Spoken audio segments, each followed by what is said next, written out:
And I can help but wonder why so many young kids had to die. Hi, I am Tonya Pinkins, and I want you to come down to the Palace Theater and join me sing Holler If You Hear Me.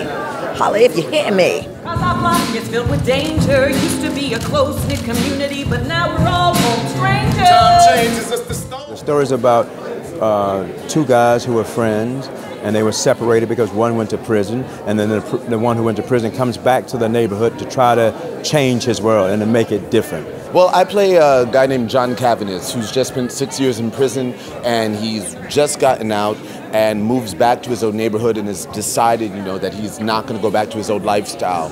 But he's being pulled back in because of the reality of what's happening. It's a love story. It's an unconditional love story about a guy that's trying to find that love of his country, and he wants that love of his country returned back.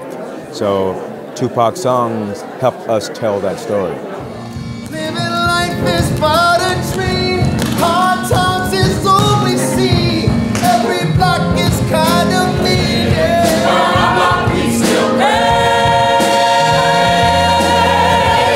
But our block we still pay.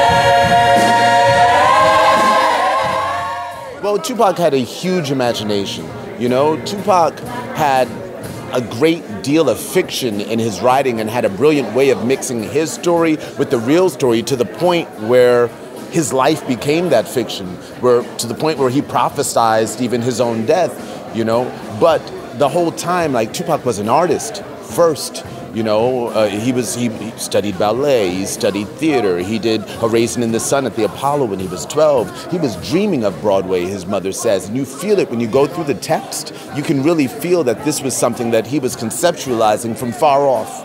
I think he was always trying to uplift young people and educate them and empower them. He delivered his lines with the passion of a preacher, with the fervor of a minister. No matter what he was singing about, no matter what he was talking about, it lent more weight to what he was dealing, and it certainly got my attention, as millions of others as well.